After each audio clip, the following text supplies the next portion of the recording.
Panorama group, जो सोचता है वो करता है। नमस्कार, बहुत बहुत स्वागत करते हैं आपका एक बार फिर से। राजेश जी के साथ हम बैठे हुए हैं। जनता दल यूनाइटेड के बहुत ही कहा जाता है कि लाठी लेकर के तैयार रहने वाले नेता हैं, और जनता दल यूनाइटेड पर किसी भी तरह की कोई वार होता है या किसी भी तरह का कोई हमला होता है, खास करके नीतीश कुमार पर कोई हमला कर दे, ये इनको बर्दाश्त नहीं है। बड़ी मजबूती से अपनी बात भी रखते हैं और सामने वाले को ध्वस्त भी करते हैं। हालांकि बिहार की राजनीति पर अच्छी पकड़ इनकी है और चीज़ों को बहुत ही सहेज समेट करके रखते हैं। कई बार आपने देखा होगा कि हम हॉट टॉक में इनके साथ बातचीत करते रहे हैं। आज फिर हॉट टॉक में इनके साथ हम बैठे हैं और इसके पीछे का कारण आप समझ ही रहे होंगे। आपको लगता होगा कि हम इनसे क्या पूछेंगे, क्या बात करेंगे, क्या जो चल रहा है माहौल उसी पर बात करेंगे हम लोग। देखिए, ये क्रिएटेड माहौल है और हम क्रिएटेड माहौल पर बात नहीं करते हैं।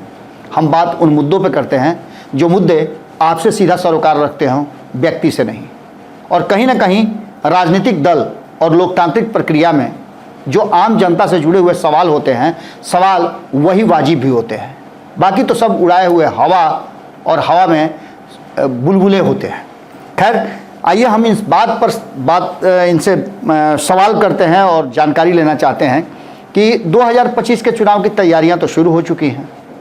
कहा यह जा रहा है, नीतीश कुमार जी ने फिर से एक बार खूंटा ठोक दिया है कि वो एनडीए में ही रहेंगे और 2025 का चुनाव एनडीए के साथ ही लड़ेंगे। भारतीय जनता पार्टी ने भी ये बात स्वीकार कर ली है कि नीतीश कुमार ही हमारे नेता होंगे। कई बार भारतीय जनता पार्टी ने चीख करके ये बात कही है, यानी कि नीतीश कुमार जी को ये भरोसा दिला दिया गया है कि किसी भी तरह का भारतीय जनता पार्टी कोई भी नीतीश कुमार के साथ घालमेल या गड़बड़ी नहीं करेगी। 2020 में कुछ हुआ भी था, वो सारी चीज़ों को समेट लिया गया है और चिराग पासवान के साथ भी बहुत अच्छे रिश्ते बन गए हैं जनता दल यूनाइटेड के और नीतीश कुमार के। इसके अलावा जीतन राम मांझी भी लगातार नीतीश कुमार से मुलाकात कर रहे हैं। लेकिन इन सारी मुलाकातों और सारी बातों के बीच में एक नाम बहुत तेज़ी से आगे आ रहा है। हालांकि इस पर चर्चा करना ये नहीं चाहते हैं, लेकिन चर्चा का विषय ही वही है, प्रशांत किशोर।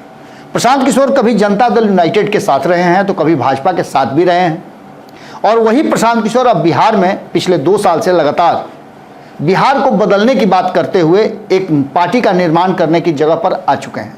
2 अक्टूबर को पार्टी का अनाउंसमेंट करेंगे। उससे पहले कई तरह के उन्होंने बयान दिए हैं और उन बयानों में टारगेट पर 2 ही लोग हैं, एक नीतीश कुमार और दूसरा तेजस्वी यादव। नीतीश कुमार और तेजस्वी यादव टारगेट पर हैं तो ये कहा जाता है कि प्रशांत किशोर कहीं ना कहीं बीजेपी की बी टीम है। लेकिन जो बयान पिछले 24 घंटे के अंदर में प्रशांत किशोर की तरफ से आए हैं, उस बयान ने खलबली मचा दी है और यहाँ से भारतीय जनता पार्टी ने अलग रास्ता अपना लिया है।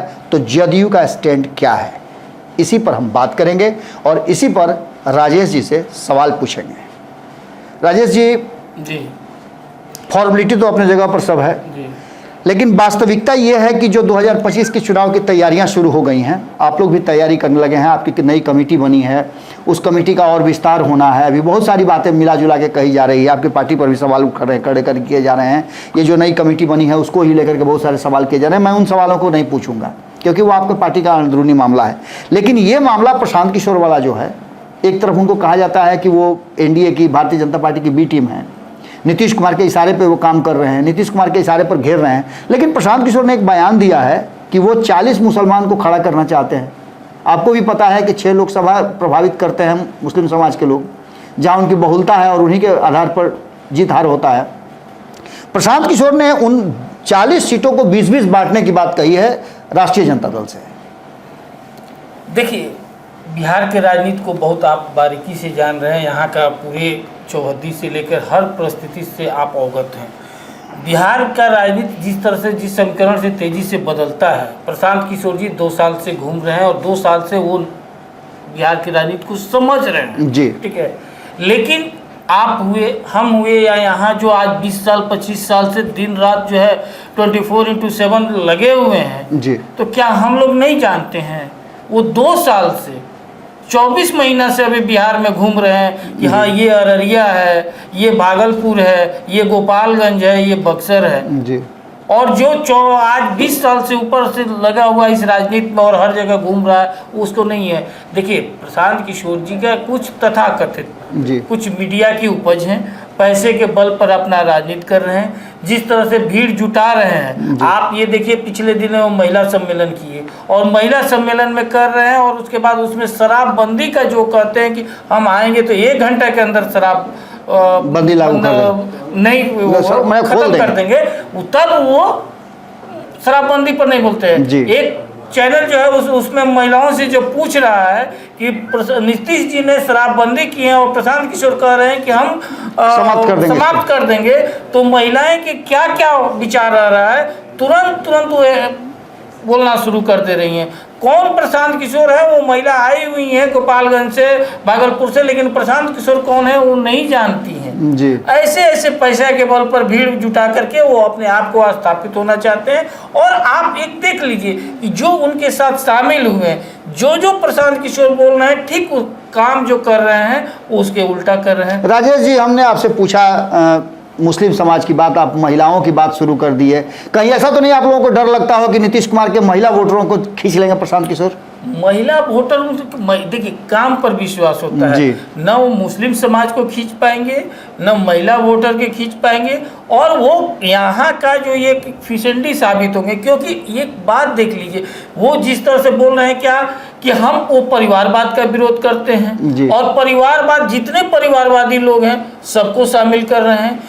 आप किसी भी उनके पार्टी में अभी कोई भी जनाधार वाला नेता नहीं आया है, कोई वर्तमान विधायक, एमपी, सांसद उनके साथ मंत्री नहीं गया है। कौन गया है? जो सबसे रिटायर्ड होते हैं, हर दल से जो है खारिज किए हुए हैं, एकदम मतलब फूके हुए कारतूस लोग हैं, उसी को लेकर के वो घूम रहे हैं, उसी को लेकर के वो जा रहे हैं। और वो उसी से अब उन्होंने नेता बनाए हुए मुनाजिर हसन को जी। आप देख लीजिए कि किस दल में उनका क्या स्थिति है, राजनीतिक वस्तु तो उनका एकदम समाप्त हो चुका है जी। तो ऐसे लोगों को वो आधार बना करके कर रहे हैं, तो उसको क्या कहा जा सकता है? मुसलमानों वाली बात पर आपका क्या कहना है? जो मुसलमानों को लेकर के उन्होंने कहा है कि राष्ट्रीय जनता दल 20 सीटों पे अगर चुनाव पे खड़ा करती है मुसलमान, तो हम भी 20 सीट पे खड़ा करेंगे, और एक दूसरे के विरुद्ध मुसलमान उम्मीदवार नहीं खड़ा किया जाए। आरजेडी और उनका ये पैक्ट है, वो चुनाव आते आते आप देखिएगा दोनों मिल जाएंगे लोग जी। क्योंकि दोनों का ये है कि ये जो शुरुआत हुआ, जो लालू यादव से ये राजनीतिक भूल हुआ, उनको लगा कि नहीं ये एनडीए को डैमेज करेंगे जी, और एनडीए का डैमेज करें। लेकिन और उसके उनके पदयात्रा का जिस तरह से प्रायोजित किया गया, जिस तरह से उन्होंने अपने विधायकों, एमपी को छूट दिया, अपने लोगों को शामिल कराया, अब प्रशांत किशोर उनके लिए मशहूर साबित हो गए। तो जो भी मुस्लिम मतदाता, मुस्लिम भाइयों का टोटल रुझान नीतीश कुमार जी के साथ है। नीतीश कुमार जी ने जिस तरह से काम किया है और समाज के भलाई के लिए काम किया है, निश्चित रूप से हम लोग के एनडीए के साथ है। और आरजेडी और प्रशांत किशोर दोनों मिल करके वो जो कह रहे हैं कि लड़ाई जो है वो दोनों एक है, और सही बात है। क्योंकि वो प्रशांत किशोर जी बोल रहे हैं ना कि हमारा लड़ाई एनडीए से है, तो एनडीए से है मतलब क्या हुआ कि आप दोनों एक जो है, तेजस्वी यादव और प्रशांत किशोर दोनों एक हैं। जैसे प्रशांत किशोर की बातों को अगर हम सामने ला करके रखते हैं, तो एक तरफ प्रशांत, आप कह रहे हैं कि मुस्लिम समाज आपके तरफ आ जाएगा। MY समीकरण लेकर के लालू प्रसाद लंबे समय से मुसलमानों को अपने साथ रखे हुए हैं। वो ओवैसी की भी एंट्री हो गई है, पिछले ही चुनाव में 6 सीट लेकर के आए थे वो अपने गठबंधन का। इन सारी बातों के साथ आपकी स्थिति वहाँ कहाँ है? प्रशांत किशोर की अब एंट्री हो गई है, तो फिर मुसलमान समाज आपके साथ क्यों आएगा? क्योंकि देख रहा है मुसलमान समाज, ये देख रहा है कि ये लोग सिर्फ ठगने का काम कर रहे हैं। अगर उनके समाज के लिए अगर कोई करने वाला है तो वो नीतीश कुमार जी किए हैं।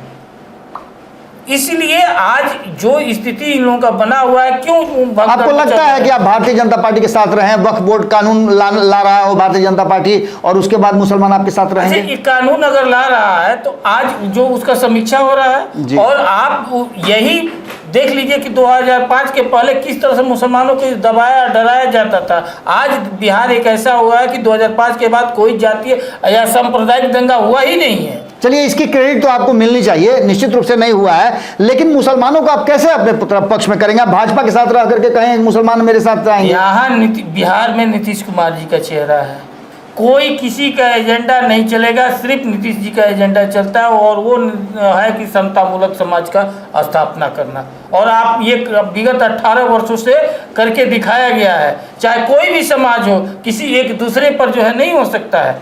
एक दूसरे का विरोधी नहीं हो सकता है। एक होता है कानून का राज है, और उसी राज के बदौलत आज बिहार जो है विकसित प्रदेश की श्रेणी में आ रहा है। नहीं, प्रशांत किशोर की उपस्थिति को आप खारिज करते हैं? एकदम को है, वो सिर्फ और सिर्फ लेकिन वो शराबबंदी पर देखिए, शराब टोटल शराब माफियाओं के पैसे से वो पदयात्रा कर रहे हैं, कार्यक्रम कर रहे हैं, जिसके दबाव में वो कर रहे हैं कि शराबबंदी। आप लगा रहे हैं फोटो किसका? महात्मा गांधी का। महात्मा गांधी का विचारधारा, महात्मा गांधी का सोच को ही खत्म कर दे रहे हैं। बिहार को अभी से वो बांटना शुरू कर दिए कि हम इतने मुसलमानों को देंगे, इतने महिलाओं को देंगे, कुछ दिन के बाद देखिए कहेंगे कि इतना ब्राह्मणों को देंगे, इतना क्षत्रिय को देंगे, इतना जो है भूमिहार को देंगे और इतना वैश्य को देंगे। ये स्थिति करेंगे क्योंकि वो एक सिर्फ राजनीति का व्यवसायी है, वो राजनीतिज्ञ नहीं है, वो समाज सेवी नहीं, वो व्यवसाय अपना नफा नुकसान देख रहे हैं। एक बिजनेस जो पहले वो करते थे, वो बिजनेस अब धीरे धीरे उनका फ्लॉप होने लगा था। एक नया राजनीति का ये पहला बार देश में ऐसा है कि ये राजनीति को ही व्यवसाय बना लिया है। राजेश जी, आप बिहार में के होने वाले भावी मुख्यमंत्री के बारे में ऐसा कह रहे हैं, व्यवसायी उनको बता रहे हैं? बहुत लोग मुख्यमंत्री, एक याद है ना पिछला साल एक पूरा पटना में होर्डिंगे लग गया था मुख्यमंत्री का, जी लगा था ना। उसी तरह से ये भी है, पुष्पम प्रिया की बात पुष्पम प्रिया की बात कर रहे हैं, होर्डिंगे लग गया था मुख्यमंत्री के, कहाँ चली गई कोई ठीक नहीं है।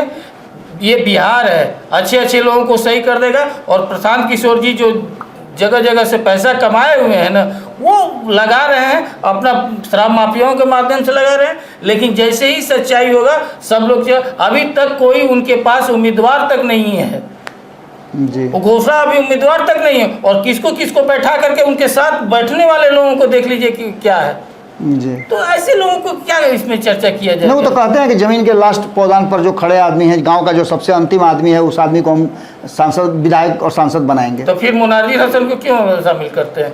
ये तो मुनाजिर हसन को भी आप मिश्रा को क्यों शामिल करते हैं? इन सब लोगों को आप लोगों ने नकार दिया है। अब तब वो जिसको हम लोग नकार दें उसके लिए वो बड़ा होता है। आप क्षमता नहीं पहचान पाए होइएगा। वाह वाह वाह, मैंने क्षमता तो आप नया लोगों को प्रमोट करिए तो फिर ये तो नए लोग ना हैं आपके पास। मुनाजिर हसन अपने लिए थोड़े कर रहे हैं, मुनाजिर हसन वो मुस्लिम समाज के लिए कर रहे हैं। जी नहीं, मुनाजिर हसन को 40-20 को मुस्लिम लड़ाना है चुनाव। एकदम लड़ाई है। आप 20 का पूरा आनंद मिश्रा की बात कर रहे हैं, आनंद मिश्रा को तो आप लोगों ने कहीं का नहीं छोड़ा।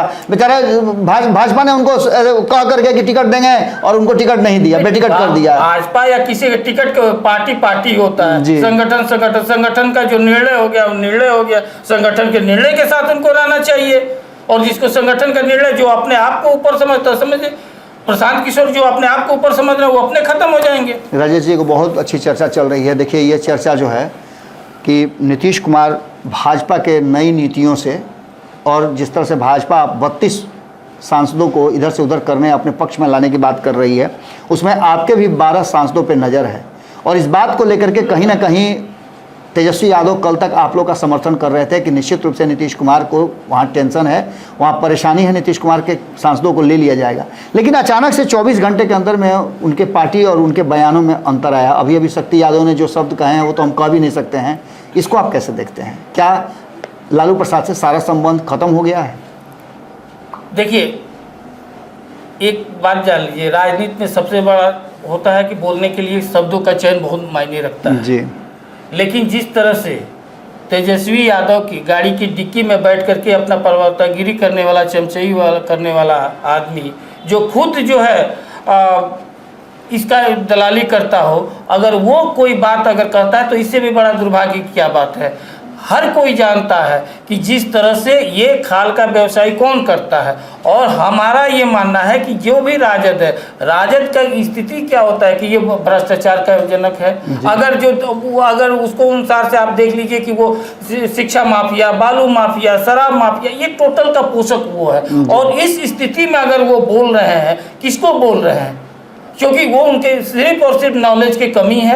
और नॉलेज की कमी के चलते इस तरह का भाषा का बोल रहे हैं। इस तरह का भाषा का अगर जो परहेज अगर न करेंगे तो आने वाला समय में इससे ज़्यादा अगर प्रत्युत्तर दिया जाएगा तो कोई खराब नहीं होगा। क्योंकि एक उंगली अगर दूसरे पर उठाइएगा तो 4 उंगली आपके ऊपर उठाएगा। क्या है लालू यादव जी? उदारमतमा है, महात्मा गांधी हैं, भ्रष्टाचार के पोषक है ना? किस मामले में जेल गए हैं और किस मामले में क्या है? तो इसलिए इस तरह का भाषा का प्रयोग कम से कम तेजस्वी यादव को चाहिए कि अपने जो चमचा रूपी प्रवक्ता रखे हुए हैं इनको ज्ञान के बन डालते हैं कि इस तरह का भाषा न बोलें। आपके प्रवक्ता क्यों नहीं बोल रहे हैं? आपके प्रवक्ता को चाहिए इस पर टारगेट करना। आपके प्रवक्ता तो आप ही के लोगों पे टारगेट कर रहे हैं। आप देखिए, ये अपना अपना विचार है, ठीक है। रह गई बात कि हमारी पार्टी के इस तरह का संस्कार नहीं है, लेकिन फिर भी आपस में एक आपसी मतभेद भूल करके कम से कम इस तरह का जो भाषा है उसको प्रयोग करना चाहिए। निश्चित रूप से जो बातें आप कह रहे हैं उन बातों को लेकर के जो वर्तमान राजनीतिक माहौल बने हैं, हालात बने हैं, उसमें जनता दल यूनाइटेड पर सबका फोकस है, सबका नज़र है, क्योंकि जनता दल यूनाइटेड की तरफ से ही 2025 में मुख्यमंत्री का चेहरा नीतीश कुमार को रखा गया है और पूरे एनडीए ने उनको स्वीकार भी किया है।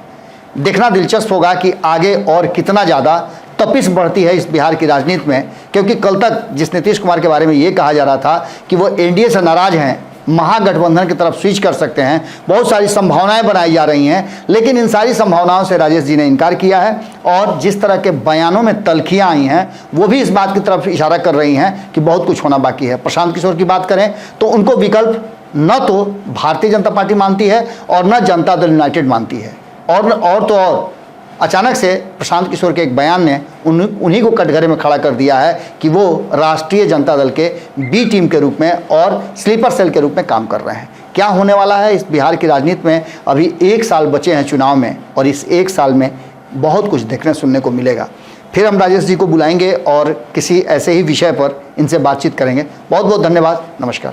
पनोरमा ग्रुप, जो सोचता है वो करता है। अगर ये वीडियो पसंद आई और वह बिहार के राजनीति और बिहारियत से सरोकार रखेनी तो सब्सक्राइब बटन दबा के चैनल के सब्सक्राइब कर ली। ओजे एगो घंटी बा, ओकरा बटन दबा देला से कुल सटीक और मारक खबर रुआ मुफ्त में मिल जाई। अगर रुआ पत्रकारिता के हमनी के नया प्रयोग में सहयोग कर चाहतानी तो ज्वाइन बटन दबा दी। पेटीएम नंबर नोट कर ली 9386816700। धन्यवाद।